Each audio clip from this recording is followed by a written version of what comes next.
Okay, Ghoul Gang, let's talk about something a little different for this channel today. Let's talk about ghosts. Now, I know what you're thinking. Obviously, ghosts are the type of thing that comes up on a lot of Nightmare Fuel episodes. But today is slightly different. We're looking more at the ghost hunters rather than the ghosts themselves. Specifically, a group of British ghost hunters led by the infamous medium Derek Akora. Akora had his first supernatural experience at the age of 6, where he saw his dead granddad in his nan's house. His psychic nan influenced him to get involved in mediumship. When I was 6, I had my first supernatural experience too. I used to hear mysterious groaning sounds coming from upstairs late at night from my parents' room. Now, most people would say that was obviously just my parents making love.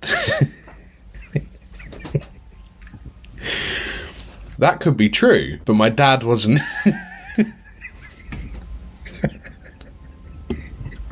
But my dad wasn't even in the house most nights that it happened. It was just me, my mum, and Raoul, my dad's mate, who stayed at ours when his wife was away on business. So how would you explain that? You can't. It was ghosts. Anyway, Derek got into a life of being a medium, but he really hit it big in 2001 when he got his own show called Most Haunted. In this show, Derek and a vet would go around haunted buildings to see if they could chat to ghosts that occupied them, creating a show that horrified hundreds of viewers and embarrassed millions of others. Did they get any on-screen proof? Not really, I'll be honest. But hey, they got a lot of stuff that was nearly like proof. Things like strange sounds, or lights flickering, or fire alarms going off, and objects moving on their own accord. Now and then, it was genuinely quite creepy. Mostly though, it was just absolute nonsense. Now, Derek Akora is dead, RIP. But look, if the show is anything to go by, then death is not the end. Akora could be watching this right now thinking, this is a good channel and a nice bunch of lads. I'll subscribe. And that's a great shout, Deza. Great idea. Derek would often become possessed. No, really, he would. Don't believe me? Just watch some of his chilling footage of him being spiritually taken over by a particularly nasty soul named Francis. Look at him, getting up in a vet's face. He even calls her a hussy and a wench, which I just absolutely love. Such old school insults. He also nearly kisses her at one point, but I think Derek... But I think Derek comes back to us just before the sexual tension rises to the point that they actually shag each other. Later, he has to be restrained by the rest of the crew. Which makes for absolutely insane viewing, especially as we don't really know if he's still possessed or just a sexual deviant at this point. Sometimes it actually gets so scary that members of the crew just quit mid-video. Chris Burton, for example, quit halfway through the show in 2011. He had enough of things creepily moving, packed up his camera and just got the fuck out of there. As I mentioned before though, there are some really genuinely creepy moments. Like there was one where knives were just thrown at a vet. That could have just been a member of the crew, not even pretending to be a ghost. She just got quite an annoying voice, isn't she? Another time, someone throws a crowbar at her head.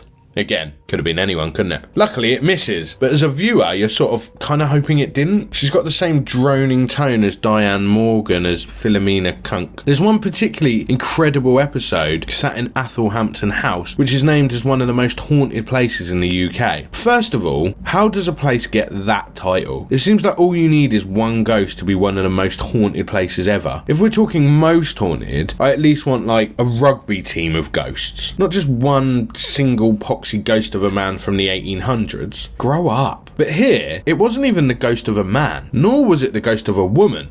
No, it was the ghost of a monkey that wanted revenge on its owners who kept it down in the cellar to starve. Now, if we weren't trying to work on the algorithm for these videos by not swearing so much, this is the point that I would utilise my swearing in order to convey my disbelief and frustration at the idea of someone in a television studio agreeing to a show wherein the man goes on the search of a ghost of a monkey. But we are trying to impress the algorithm, so I'll just have to replace certain swear words with inoffensive versions of themselves, and hopefully the point will still be strengthened by the use of the following exclamations. What the tuck are these tucking idiots doing? Why is Derek a tucking Cora whizzing about in an old tucking mansion looking for a ghost of a tucking monkey? Does he find the monkey ghost? Yes, no worries. Were you even questioning that? Of course he finds the fucking monkey. Oh wait, fucking monkey. And you know what? He pays no heed to the idea that this monkey is an evil spirit that seeks revenge. He doesn't think it's nasty at all. In fact, quite the opposite. He thinks it's a good soul and senses no malice whatsoever. Oh, really, Derek?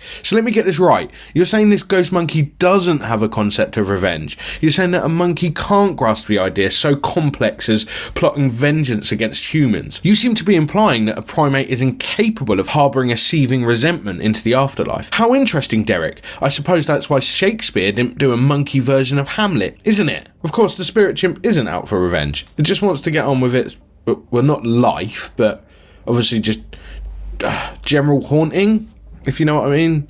Eating phantom bananas and riding invisible tyre swings. It's really bewildering that a group of people agreed to put this on TV. I love too how the ghost can just move things about and make sounds, never just come out and go, "You're right, Derek, mate, just me. My name's Jonathan Stewart and I live here in 1665 and died from the plague. Cheers, mate."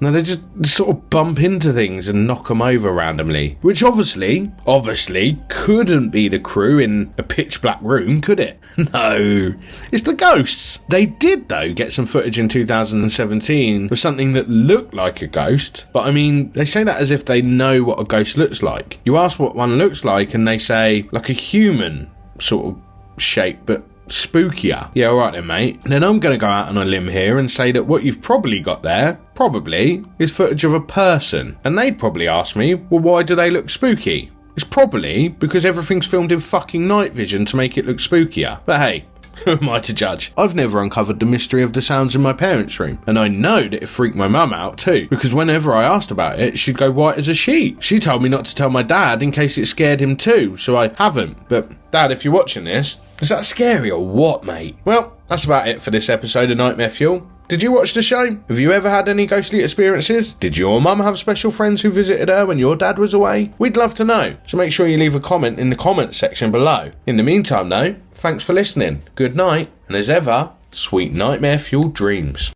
Don't you like women? See your breasts. Yeah, don't you like women? Wench. You don't like women, do you? You see your breasts. Yes, I do, yeah.